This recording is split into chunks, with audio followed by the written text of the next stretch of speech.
সবার আগে চলুন অতিরিক্ত করা বলতে ঠিক কি বোঝায় তা বোঝার চেষ্টা করি। নিশ্চয়ই যারা সীমা অতিরিক্ত করে আল্লাহ তাদের ভালোবাসেন না। কিন্তু আমরা সবাই জানি আল্লাহ আজ্জা ওয়া জাল্লা কোরআনে কাফির বা অকৃতজ্ঞদের নিন্দা করেছেন। আল্লাহ আজ্জা ওয়া জাল্লা তাদেরও সমালোচনা করেছেন যারা মুনাফিক এবং শিরকে লিপ্ত। কিন্তু কোরআনে ব্যাপকভাবে আলোচিত আরেকটি দল সম্পর্কে আমরা তেমন কোনো কথা বলি না, তারা হলো মুসরিফিন। প্রসঙ্গত আপনাদের অবগতির জন্য বলছি, সহজ কথায় মুসরিফিন হলো যারা সীমার অতিরিক্ত, প্রয়োজন অতিরিক্ত বা মাত্রাতিরিক্ত কিছু করে। ফেরাউনের জন্য এই পরিভাষাটি ব্যবহার করা হয়েছিল। কোরআনে বলা হয়েছে ওয়া আন্নাল মুসরিফিন হুম আসহাবুন নার, এবং সীমা লঙ্ঘনকারীরাই জাহান্নামী। তাই এটা আসলেই কঠিন একটা শব্দ। যারা অতিরিক্ত করে, মাত্রাতিরিক্ত করে, আর বেশি বা অতিরিক্ত করার বিভিন্ন পর্যায় রয়েছে। আল্লাহ তাআলা কোরআনে একজন নবীর উদ্ধৃতি দিয়েছেন যখন তিনি তার সম্প্রদায়কে উদ্দেশ্য করে বলছিলেন ওয়ালা তুতিউ আমরাল মুসরিফিন, এবং তোমরা সীমা লঙ্ঘনকারীদের নির্দেশের আনুগত্য করো না। সুতরাং দেখা যাচ্ছে সীমার অতিরিক্ত করা একটা ঘৃণিত খারাপ গুণ, আর বিষয়টা উপলব্ধি করা গুরুত্বপূর্ণ। আল্লাহ আজ্জা ওয়া জাল্লা আকাশের বর্ণনা দিতে গিয়ে বলেছেন আস-সামাআ রাফাআহা ওয়া ওয়াদাআল মিজান, অর্থাৎ তিনি আকাশকে সমুন্নত করেছেন আর তাতে তিনি পাল্লা স্থাপন করেছেন, ভারসাম্য স্থাপন করেছেন। মানে হলো পৃথিবী, চন্দ্র, সূর্য সব কিছু তার নির্দিষ্ট জায়গায় ভারসাম্যপূর্ণ উপায়ে স্থাপন করা হয়েছে। দিন রাতের সাথে ব্যালেন্স রক্ষা করে চলে। মহাকাশে যা কিছু আছে কুল্লুন ফি ফালাকি ইয়াসবাহুন, সবাই আপন আপন কক্ষপথে বিচরণ করে। এভাবেই আল্লাহ বিষয়সমূহ পছন্দ করেন। বিভিন্ন জিনিস একে অন্যের সাথে সঙ্গতি এবং ভারসাম্য বজায় রেখে চলুক। সূরা আর রহমানে আল্লাহ এই ব্যাপারটি বর্ণনা করার পর আরও যোগ করেন আল্লাহ তাতাগাউ ফিল মিজান, যাতে তোমরা ভারসাম্য লঙ্ঘন না করো, যাতে তোমরা ভারসাম্য রক্ষা করে চলো এবং কোনো কিছু সীমার অতিরিক্ত বা মাত্রাতিরিক্ত না করো। মহাকাশের সব কিছু ঠিক যেমন একটা ভারসাম্য এবং সমন্বয় বজায় রেখে চলছে, আমাদেরও সব কিছুতে ভারসাম্য বজায় রেখে চলা উচিত। আমাদের ব্যবসা বাণিজ্য, আমাদের চলাফেরা, চিন্তা পদ্ধতি সব কিছুতে ভারসাম্য রক্ষা করে চলা উচিত। সবার আগে চলুন অতিরিক্ত করা বলতে ঠিক কি বোঝায় তা বোঝার চেষ্টা করি। ইসরাফ শব্দের সাধারণ অর্থ হলো প্রয়োজনের অতিরিক্ত করা, মাত্রাতিরিক্ত করা। একটা উদাহরণ দিচ্ছি। রমজানের সময় ইফতার শুরু করার পূর্বে অনেকেই নিজের প্লেটে যত পারেন খাবার নিতে থাকেন। তখন মনে মনে ভাবেন এগুলো শেষ করা কোনো ব্যাপারই না, কিন্তু প্লেটের 25% খাবার শেষ করতেই আপনার পেট ভরে যায়। তাহলে দেখা যাচ্ছে আপনি যতটুকু খেতে পারবেন তার চেয়ে অনেক বেশি নিজের প্লেটে নিয়েছেন, কারণ আপনি ইসরাফে ভুগছেন। যা দরকার তার চাইতেও অনেক বেশি নিচ্ছেন, কারণ আপনার ক্ষুধার অনুভূতির ক্ষতিপূরণ করছেন। খাবারের ইসরাফ যেহেতু অনেক কমন, তাই আরেকটা উদাহরণ দিচ্ছি। যেমন ধরুন, মানুষ বিয়ে বা অন্য কোনো খাওয়ার দাওয়াতে যায়, আর সেখানে হয়তো সারিবদ্ধভাবে সবাইকে খাবার সংগ্রহ করতে হয়, সবাইকে নিজ নিজ প্লেটে খাবার নিতে হয়। তো আপনার হয়তো মুরগির গোশত অনেক পছন্দের, তাই মুরগির গোশতের সামনে গিয়ে যত পারেন নিজের প্লেটে পুরতে থাকেন, কারণ পেছনে লম্বা লাইনের দিকে তাকিয়ে আশঙ্কা করেন যে পরের বার আসলে হয়তো আর পাবেন না। তাই এত বেশি পরিমাণে নিজের প্লেটে নেন, মনে হয় যেন এটা দিয়ে একটা রেস্টুরেন্ট খুলতে পারবেন। আপনি এমনটা করেন কারণ আপনি তখন ইসরাফে ভুগছেন। আপনি সবটা খেতে পারবেন না, তবুও অনেক বেশি আপনার প্লেটে নিয়েছেন। ইসরাফ শুধু প্লেটে অতিরিক্ত খাবার নেয়ার নামই নয়, বরং বেশি খাওয়াটাও ইসরাফ। আপনার পেট ইতিমধ্যেই ভরে গেছে, আপনি তবুও খাচ্ছেন। আপনি সারাক্ষণ কিছু না কিছু চাবাচ্ছেন, শুধু ভোগের উপরেই আছেন। খাবারের ক্ষেত্রে আপনার যেটা খাওয়া উচিত নয়, সেটা অনেক বেশি পরিমাণে ভক্ষণ করাটাও ইসরাফ। হ্যাঁ, শরীর ঠিকভাবে কাজ করার জন্য চিনি দরকার, শর্করা দরকার, কিন্তু সব কিছু একটা সহনীয় মাত্রায় থাকতে হবে। এখন আপনি যদি সারাক্ষণ চকলেট বা মিষ্টি জাতীয় খাবার খেতে থাকেন, ঠিক প্রকৃতিতে যেমন ভারসাম্য রয়েছে, ঠিক তেমনি আপনি যদি খাবারের ভারসাম্য বিনষ্ট করেন, একটার চেয়ে অন্যটা বেশি পরিমাণে খান, আপনার শরীরে এর বিরূপ প্রতিক্রিয়া দেখা দিবে। এই প্রতিক্রিয়া হয়তো এখন দেখা যাচ্ছে না, কিন্তু 1 দশক পরে হার্টের সমস্যা, ডায়াবেটিসের জন্য ডাক্তারের শরণাপন্ন হতে হচ্ছে, কারণ আপনি ইসরাফে ভুগছিলেন। তাহলে দেখা যাচ্ছে ইসরাফ একজন মানুষের জীবনে বহু খারাপ পরিণতি নিয়ে আসে। আমি খাবারের উদাহরণ দিয়ে শুরু করেছি, কিন্তু ইসরাফ খরচ করার ক্ষেত্রেও হতে পারে। আপনি মার্কেটে গিয়েছেন একটা ব্যাগ কিনতে, কিন্তু নিয়ে এসেছেন 3টি ব্যাগ, কারণ 3টা ব্যাগের কালারই খুব সুন্দর। অথবা দোকানে গিয়েছেন শুধু ডিম কেনার জন্য, কিন্তু বাজার শেষে দেখেন $200 খরচ করে ফেলেছেন, কারণ যা সামনে পড়েছে সব ঝুড়িতে পড়েছেন। এটাও ইসরাফ। আপনার দরকার ছিল না, কিন্তু ভেবেছেন এখন দরকার নেই, পরে হয়তো লাগবে। ওইটা দরকার হতে পারে, এটা দরকার হতে পারে। এভাবে নিজেকে বুঝিয়েছেন আপনার এগুলো দরকার। এই কারণে কিছু মানুষ জিনিসপত্র অতিরিক্ত জমানোর সমস্যায় ভোগেন। তাদের এত জামা কাপড় যে ওয়ারড্রোবে জায়গা হয় না। তাদের আলমারি 1987 সাল থেকে জমানো কাপড়ে পূর্ণ হয়ে আছে। মানুষ এভাবে অপ্রয়োজনীয় জিনিসপত্র সংগ্রহ করে রাখে, যেটা আসলে সে ব্যবহার করে না, কাজে লাগায় না। এটাও এক ধরনের ইসরাফ। আপনি বাসায় গেলে নিজেই বলতে পারবেন জিনিসপত্র জমিয়ে রাখার সমস্যায় ভুগছেন কিনা। যদি দেখেন এখানে সেখানে ছোটোখাটো জিনিসপত্র পড়ে আছে, বুঝতে পারছেন না কোথায় রাখবেন, জানেনও না এটা আসলে কোন কাজে লাগে, মনে মনে ভাবেন এটা আসলে কি কাজে লাগে, এরকম যদি অনেক থাকে, সম্ভবত আপনি ইসরাফে ভুগছেন। তো জমিয়ে রাখা আর অতিরিক্ত চাওয়া একজন মানুষের জীবনের সত্যিকারের সমস্যা হিসেবে দেখা দিতে পারে। খাওয়া এবং জমিয়ে রাখার অভ্যাস ছাড়াও ইসরাফ হতে পারে বিনোদনের ক্ষেত্রে। সবারই মাঝে মাঝে একটু রিল্যাক্স দরকার পড়ে। সোশ্যাল মিডিয়ায় কিছু একটা দেখা, কোথাও ঘুরতে যাওয়া বা কিছুক্ষণ খেলাধুলা করার মাধ্যমে একটু বিরতি নিতে পারেন, এটা সমস্যা না। কিন্তু কিছু কিছু মানুষের জন্য তার গোটা জীবনটাই যেন একটা বিরতি। ঘুম থেকে উঠেই বিনোদন করা শুরু করে, ঘুমোতে যাওয়ার সময়ও বিনোদন করে, একটার পর একটা জিনিস ক্লিক করতে থাকে, এভাবে ঘন্টার পর ঘন্টা পার হয়ে যায়। এটাও এক ধরনের ইসরাফ। কারোর সাথে বসবাস করা ঠিক আছে, কিন্তু হোয়াটসঅ্যাপে যদি আপনার বসবাস হয়ে থাকে তাহলে সেটা তো সমস্যা। সুতরাং সব কিছুর একটা ভারসাম্য যেমন আছে, ঠিক তেমনি অতিরিক্ত করে ফেলার ঝুঁকিও আছে। আর কোনো কিছুতে অতিরিক্ত ডুবে থাকা আসলেই সমস্যাজনক। আল্লাহ আয্যা ওয়া জাল্লা এক জায়গায় সবচেয়ে কম ধমকের সুরে বলছেন, ইন্নাল্লাহা লা ইউহিব্বুল মুসরিফিন, নিশ্চয়ই যারা সীমা অতিরিক্ত করে আল্লাহ তাদের ভালোবাসেন না। কিন্তু ইসরাফ বিষয়ক যে আয়াতটি আমি আপনাদের সাথে শেয়ার করতে চাই, সূরা ইউনুসের আয়াত, আমি খুতবার শুরুতে আয়াতটি তেলাওয়াত করেছিলাম। বক্তব্য চলাকালে অন্যান্য ইসরাফ সম্পর্কেও আলোকপাত করব ইনশাআল্লাহ। এখানে যে ব্যাপারটি তিনি তুলে ধরেছেন তা কোরআনের আরও কিছু জায়গাতেও আলোচনা করা হয়েছে।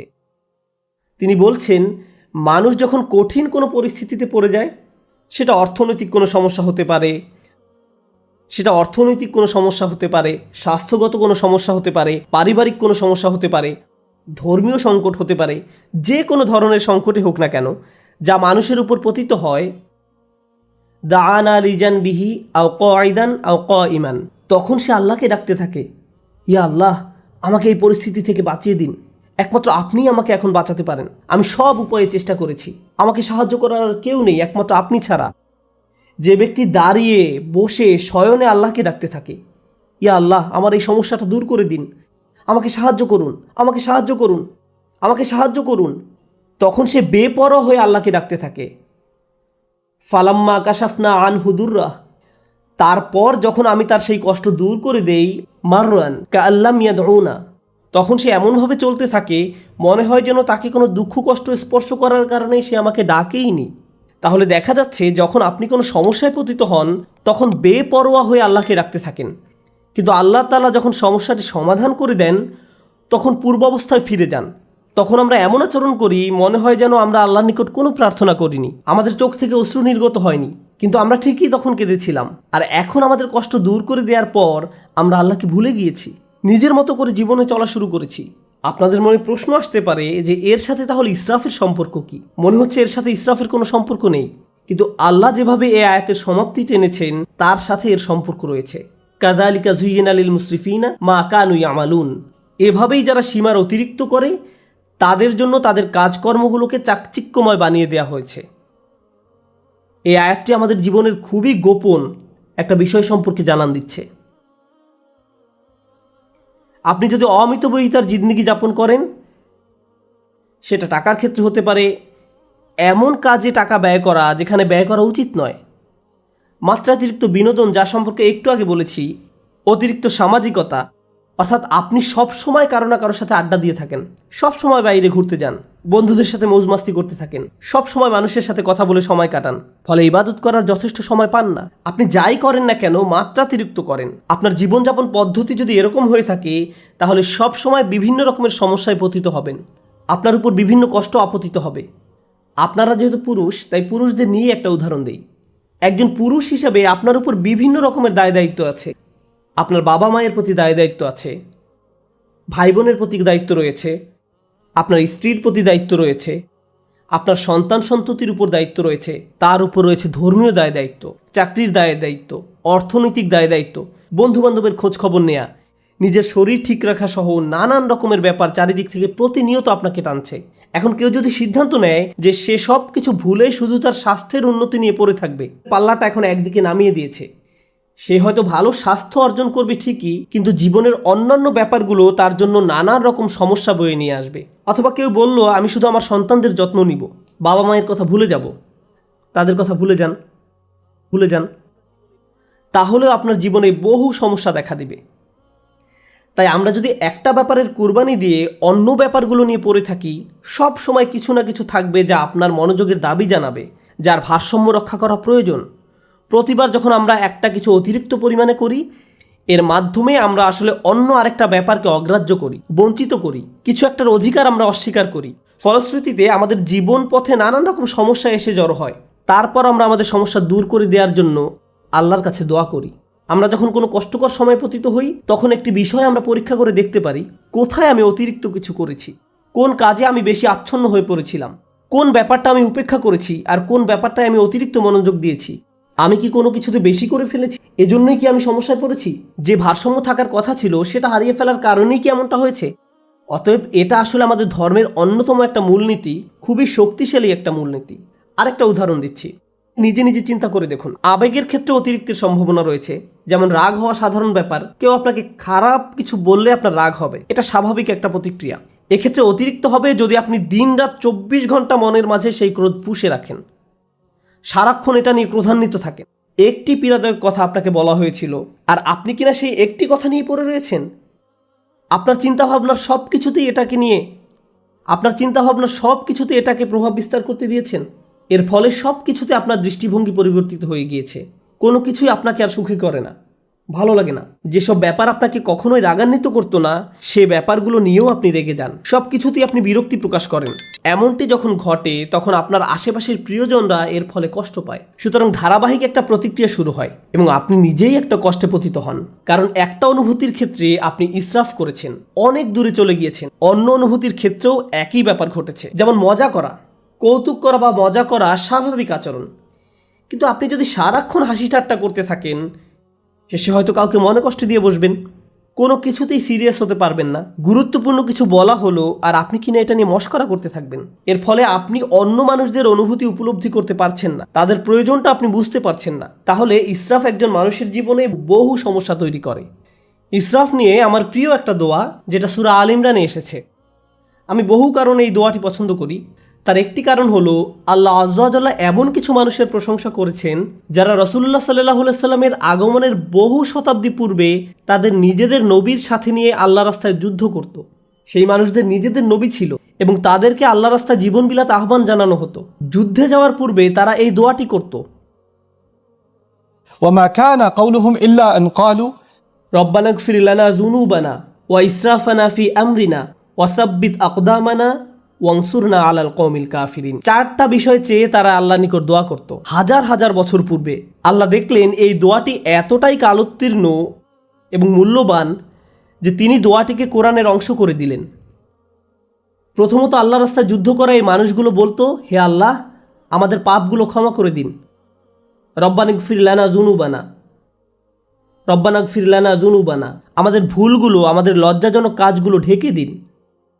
দ্বিতীয়ত ওয়া ইসরাফানা ফি আমরিনা, এবং বিভিন্ন কাজে কর্মে আমাদের যে বাড়াবাড়িগুলো রয়েছে তাও ঢেকে দিন। জীবনের বিভিন্ন ক্ষেত্রে প্রতিটি সিদ্ধান্ত নেওয়ার সময় যে বাড়াবাড়িগুলো করেছি, সীমার অতিরিক্ত যা কিছু করেছি, সেগুলো মাফ করে দিন। তাহলে তারা তাদের পাপগুলোকে একটা সমস্যা হিসেবে দেখলেন এবং কাজে বাড়াবাড়িগুলোকে আরেকটা সমস্যা হিসেবে দেখলেন। জানেন, দিন পালন করার ক্ষেত্রে অতিরিক্ত করার সমস্যা দেখা দিতে পারে। কোরআন আমাদেরকে বলছে, লা তাগলু ফি দীনিকুম, তোমরা দিনের ব্যাপারে বাড়াবাড়ি করো না। দিন পালনের ক্ষেত্রে কিভাবে বাড়াবাড়ি হয়? যেমন একজন বলল, আমি কোরআন শিখতে চাই। আমি বললাম, চমৎকার, খুবই খুশি যে তুমি কোরআন শিখতে চাইছো। সে বলল, না, আমি দিনরাত 24 ঘন্টা কোরআন পড়তে চাই। আমি বললাম, একটু থামো, তোমার ফ্যামিলি আছে, তাদের প্রতি তোমার দায়িত্ব কর্তব্য রয়েছে, তোমার চাকরি আছে, তোমাকে তোমার ছেলে মেয়েদের দেখাশোনা করতে হবে, তোমার স্বামী বা স্ত্রীর জন্য সময় ব্যয় করতে হবে। না না, আমি শুধু আল্লাহর কালাম শিখতে চাই, আল্লাহর কালাম আমার জন্য যথেষ্ট, আল্লাহ তাদের দেখাশোনা করবে। আমি বললাম, যে বইটা তুমি সারাদিন পড়ছো সেটাই তোমাকে এই দায়িত্বগুলো পালন করার কথা বলছে। এভাবেও ইসরাফ ঘটে। একবার একদল বোনের সাথে আমার সাক্ষাৎ হয় যারা কোরআন অধ্যয়নে প্রচুর সময় ব্যয় করতেন। তারা দিনে হয়তো 16-17 ঘন্টা সময় ব্যয় করতেন কোরআন অধ্যয়নে। সে সময় দারুণ একটা ব্যাপার ঘটে। আমি তাদের উদ্দেশ্যে বক্তব্য দেওয়ার পূর্বে তাদের গ্রুপের একজনের মেয়ে এসে আমার সাথে দেখা করে। সে বলে, আপনি এখন এই গ্রুপের উদ্দেশ্যে বক্তব্য দিবেন? আমার আম্মুও এই দলের সদস্য, আপনি কি একটু তাদের থামতে বলবেন? আমি বললাম, কি? সে বলল, কারণ আমি আমার আম্মুকে খুব মিস করি, তার সাথে আমার খুবই কম দেখা হয়। তিনি সব সময় পড়ালেখা করেন, বাসায় থাকলেও তার কানে হেডফোন থাকে এবং বলেন, আমাকে ডিস্টার্ব করো না। তিনি কোরআনের শব্দ পড়ায়, ব্যাখ্যা পড়ায় সব সময় ব্যস্ত থাকেন। আমি আশা করছি আপনি এই ব্যাপারে তাকে কিছু বলবেন। জানেন সবচেয়ে ভয়ঙ্কর ব্যাপার কি ছিল? সে আরও বলেছিল, আমার মায়ের কারণে আমার এখন আর কোরআন পড়ার কোনো আগ্রহ নেই। তারপর আমি যখন তাদের সামনে কথা বলতে গেলাম, আমি এই মেয়েটি সম্পর্কে কিছুই বললাম না। আমি বললাম, চলুন আজকে সবাই মিলে কিছু আয়াত অধ্যয়ন করি। তারপর আমরা কয়েকটি আয়াত পড়লাম। তার মাঝে কয়েকটি আয়াত ছিল, ওয়া ইলাস সামাই কাইফা রুফিআত ওয়া ইলাল জিবালি কাইফা নুসিবাত, এবং আকাশের দিকে কি লক্ষ্য করে দেখো না কিভাবে সেটা উঁচু করা হয়েছে, আর পাহাড়ের দিকে কি দেখো না কিভাবে তা স্থাপন করা হয়েছে। তারপর আমি জিজ্ঞেস করলাম, আপনাদের কে কে এই আয়াতগুলো অধ্যয়ন করেছেন? সবাই হাত তুলল। তারপর বললাম, আপনাদের কে কে পাহাড় পর্বত দেখেছেন? আপনাদের কে কে রাতের আকাশে তারা দেখেন? এমনটা করেছেন কখনো? তারা বলল, না না, আমাদের তো কোরআন পড়তে হবে। কিন্তু সেই কোরআনই তো আপনাদেরকে এসব করতে বলছে। কিন্তু কোরআনেই আফালাম ইয়াসিরু ফিল আরদ, তারা কি জমিনে ভ্রমণ করেনি? তারা কি আল্লাহ সুন্দর সৃষ্টি দেখেনি? আপনারা এই সম্পর্কে পড়তে চান কিন্তু কাজটি করতে চান না। অথচ আল্লাহ বলছেন বাহিরের পৃথিবী দেখার জন্য। অন্য কথা, এমনকি ধর্মীয় কাজে অতিরিক্ত করার সম্ভাবনা থাকে। এটা পরিহাসের ব্যাপার যে মানুষ কোরআন পড়ছে, আবার একই সময় কোরআনের নির্দেশনাকে উপেক্ষা করছে। এমনটাও ঘটতে পারে। ইসরাফ আমাদের আবেগের বেলায় ঘটতে পারে। আমি সক্রিয় আবেগ, রাগের ব্যাপারে আগে কথা বলেছিলাম। ইসরাফ কিন্তু নিষ্ক্রিয় আবেগ, যেমন চুপ থাকার ক্ষেত্রেও ঘটতে পারে। যেমন ধরুন, কেউ হয়তো আপনার প্রতি বা আপনার পরিবারের কারো প্রতি অন্যায় করেছে, তখন আপনি ভাবলেন আমার ধৈর্য ধারণ করা উচিত, চুপ থাকা উচিত। এখন আপনার এই চুপ থাকার কারণে অন্যায়কারী একটার পর একটা অন্যায় করেই যাচ্ছে। আপনি ভাবছেন আমার ধৈর্যের পরীক্ষা হচ্ছে, আমাকে আরও বেশি চুপ থাকতে হবে। আপনার এই চুপ থাকার কারণে অন্যায় করার পরিমাণ এখন আরও 10 গুণ বৃদ্ধি পেয়েছে। আপনি এখানে ইসরাফ করেছেন। আপনার চিৎকার চেঁচামেচি করার দরকার নেই, আবার ব্যাপারটা নিয়ে অজ্ঞ থাকারও কথা নয়। আপনার তো অন্তত পক্ষে সত্যটা মুখ দিয়ে বলার দরকার ছিল, কালোকে কালো বলার দরকার ছিল, যা সত্যি তা বলা উচিত ছিল। ওয়াতাওয়াসাউ বিল হক বলতে তো এটাই বোঝায়, তারা একে অন্যকে সত্যের উপদেশ দেয়। বিষয়টা যেমন তাকে তেমনই বলা উচিত ছিল। যদি অন্যায় হয়ে থাকে, অন্যায় বলতে হবে, সরি মা, এটা ঠিক নয়, সরি বাবা, এটা ভুল, সরি আমার স্বামী বা স্ত্রী, তুমি ঠিক কাজ করনি। অন্যায় করলে বলতে হবে। আপনি যদি এই কাজটি না করেন, তাহলে আপনি নিজের বিরুদ্ধে ইসরাফ করলেন বা অন্য কারো বিরুদ্ধে করলেন। তাহলে দেখা যাচ্ছে স্থান কাল পাত্র ভেদে ইসরাফ বিভিন্নভাবে প্রকাশ পেতে পারে। আমি আপনাদের সকল ক্ষেত্রের উদাহরণ দিতে পারবো না। আপনাকে আপনার নিজের জীবনের দিকে সতর্ক দৃষ্টি ফেলতে হবে। কোথায় আমি অনেক বেশি করছি আর কোথায় আমি যথেষ্ট পরিমাণ করছি না, কোন জায়গা থেকে আমি ফোকাস কমিয়ে ফেলেছি। এমনকি ভালোবাসার ক্ষেত্রেও ইসরাফ ঘটতে পারে। আপনি কাউকে নিয়ে অতিরিক্ত মাত্রায় আচ্ছন্ন হয়ে পড়েন, অতিরিক্ত পরিমাণ ডুবে থাকেন। মা তার সন্তানের প্রতি মাত্রাতিরিক্ত আসক্ত হয়ে পড়ে। সব সময় সে তার ছেলের চিন্তায় মশগুল থাকে। কি করছে এখন, কি খেয়েছো, ভালোভাবে ঘুমিয়েছো, তুমি কি এখনও অফিসে, বাসায় আসবে কখন, বাসায় আসছো না কেন। সারাক্ষণ ছেলের চিন্তা তাকে ব্যস্ত করে রাখে। কোনো মা যদি এমনটা করে, তাহলে সে তার স্বামীর প্রতি কর্তব্য পালন করতে পারবে না। তাহলে সালাতে যেভাবে তার মনোযোগ রাখার কথা ছিল রাখতে পারবে না। তাহলে সে তার নিজের স্বাস্থ্যের যত্ন নেওয়ারও সময় পাবে না। এক্ষেত্রেও আমরা একই পরিণতি দেখতে পাচ্ছি। আপনি যখন একদিকে মাত্রাতিরিক্ত মনোযোগ দিবেন, তখন অন্য দিকগুলোর ভারসাম্য নষ্ট হবে। আর এই ভারসাম্য ঠিক রাখা সহজ ব্যাপার নয়। এজন্যই এই দোয়ার কথাগুলো আসলেই তাৎপর্যপূর্ণ। প্রথমে আমরা আল্লাহর কাছে আমাদের গুনাহ মাফের জন্য দোয়া করছি, তারপর আমরা দোয়া করছি আমাদের কাজকর্মে বাড়াবাড়িগুলো ঢেকে দেওয়ার জন্য। অন্য কথায়, যখনই আপনি কোনো কিছু মাত্রাতিরিক্ত করে ফেলছেন, নিশ্চয়ই এর ফলে অন্য কিছুর ভারসাম্য বিনষ্ট হয়ে গিয়েছে। ওয়াসাব্বিত আকদামানা, আমাদেরকে দৃঢ়পদ রাখুন, আমাদেরকে অবিচল রাখুন। সাব্বিত আকদামানা, পা সুদৃঢ় করুন। আমরা এখান থেকে কি শিখছি? ইসরাফ কি করে? ইসরাফ আপনার জীবনের ভারসাম্য নষ্ট করে ফেলে। আমরা সূরা ইউনূসের অন্য একটি আয়াত শিখেছি, ইসরাফ আমাদের জীবনে নানা রকম সমস্যা নিয়ে আসে। আর এখানে আমরা শিখছি আমাদের পা দৃঢ় থাকবে না যদি আমাদের জীবনে ইসরাফ থাকে। প্রতিবার যখন কিছু আপনি মাত্রাতিরিক্ত করছেন, জীবনের অন্য কিছু তার গতিপথ হারিয়ে ফেলতে পারে। আপনার জীবনে এখন উদ্বেগ উৎকণ্ঠা দেখা দিয়েছে, আপনি সমন্বয় অনুভব করতে পারছেন না, আপনি আপনার অন্তর দিয়ে তা উপলব্ধি করতে পারেন এবং বাইরে থেকেও সঠিক মনে হয়, কিন্তু সব কিছু যখন ভারসাম্য হারিয়ে ফেলে, ঠিকমতো ঘুমাতে পারেন না, মানসিক শান্তি হারিয়ে যায়। আপনার চিন্তাভাবনার দিকে নজর দিলেই বুঝতে পারবেন ইসরাফ করছেন কিনা। শুধু নিজের চিন্তার দিকে নজর দিলেই, যদি আপনার পা দৃঢ় থাকে এবং যে অবস্থায় আছেন সেখানে যদি নিজেকে নিরাপদ অনুভব করেন, এটা আসলে প্রমাণ করে যে আপনার জীবন থেকে ইসরাফ দূর হয়ে গিয়েছে। রব্বানা গফির লানা যুনুবানা ওয়া ইসরাফানা ফি আমরিনা ওয়া সাব্বিত আকদামানা। সবশেষ যেহেতু আপনি আপনার জায়গায় অবিচল আছেন, এজন্য অংসুরনা আলাল কওমিল কাফিরিন, আমাদেরকে কাফেরদের মোকাবেলায় সাহায্য করুন। আল্লাহ মানুষদের প্রার্থনার কথাগুলো বর্ণনা করেছেন। যুদ্ধে যাওয়ার পূর্বে আমাদেরকে শক্তিশালী করে তুলুন। এখানে কিভাবে আপনি শক্তিশালী হয়ে উঠবেন? সবার আগে আল্লাহ আপনাকে ক্ষমা করে দিবেন, তারপর আপনাকে অতিরিক্তের ক্ষতি থেকে বাঁচিয়ে দিবেন। ফলশ্রুতিতে আপনি শক্তিশালী হয়ে উঠবেন। আর তাই এখন আপনি শত্রু মোকাবেলা করার জন্য প্রস্তুত। অংসুরনা আলাল কওমিল কাফিরিন। এভাবে গভীর দৃষ্টিকোণ থেকে চিন্তা করলে আমরা বুঝতে পারবো কিভাবে আমাদের জীবনে ব্যালেন্স রক্ষা করব, কিভাবে আমাদের জীবনে ভারসাম্য ফিরিয়ে আনবো। আল্লাহ আযজা ওয়া জাল্লা ইসরাফ সম্পর্কে জিজ্ঞাসা করবেন। আপনাদের কেউ কেউ নিজের ছেলে মেয়েদের ভালোবাসার ক্ষেত্রেও ইসরাফ করেন। আপনি একজনের চেয়ে অন্যজনের প্রতি বেশি ভালোবাসা দেখান। এমনকি আপনি যদি খারাপ ব্যবহার নাও করেন, একজন কাছে আসলে তাকে আদর করে জড়িয়ে ধরেন, চুমু খান, আর অন্যজন কাছে আসলে তাকে দূর থেকে আসসালামু আলাইকুম, তাকে কাছে টেনে নেন না। আপনি তার সাথে খারাপ আচরণ করেননি, কিন্তু তবু এটি ইসরাফ। প্রতিক্রিয়া দেখানোর ক্ষেত্রেও ইসরাফ হতে পারে। একজন বিস্কুট খেলে আপনি তাকে ধমক দিয়ে বলেন, হেই তোমাকে না বিস্কুট খেতে নিষেধ করেছিলাম, আর অন্যজন খেলে তাকে আদর করে বলেন, ও তুমি কেন বিস্কুট খেয়েছো। এখানেও কিছুটা ইসরাফ হয়ে যাচ্ছে। আপনার এমন আচরণ ভবিষ্যতে দুইজনের মাঝে সমস্যা তৈরি করবে। সে আপনার প্রতি ক্রুদ্ধ হবে না, সে রাগ দেখাবে তার ভাইয়ের প্রতি। তারপর আপনি ভাবেন তারা এভাবে মারামারি করে কেন। তারা পরস্পর মারামারি করছে আপনার ইসরাফের কারণে। আপনি এটা তৈরি করেছেন, আপনি এই সমস্যা তৈরি করেছেন। সুতরাং আমি এবং আপনি যেভাবে চলাফেরা করি, যেভাবে মানুষের সাথে আচার ব্যবহার করি, অন্যদের সাথে আবেগের দিক থেকে যেভাবে আচরণ করি, আমাদের মনের অবস্থা কেমন থাকে, এই সবগুলো বিষয় পুনরায় পরীক্ষা করে দেখতে হবে, যেন আমরা ইসরাফ করা মানুষে পরিণত না হই। কারণ আল্লাহ সুবহানাহু ওয়া তাআলা ইসরাফ করা মানুষদেরকে ভালোবাসেন না। এজন্যই আল্লাহ বলছেন, লা তুতিউ আমরাল মুসরিফিন, যারা সীমার অতিরিক্ত করে তাদের সিদ্ধান্তের অনুসরণ করো না।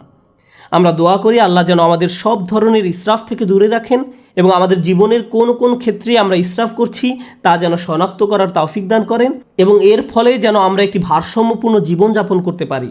আল্লাহ আমাদের সবাইকে যেন দৃঢ়পদ মানুষে পরিণত করেন এবং আমাদের পাপগুলো ক্ষমা করে দেন।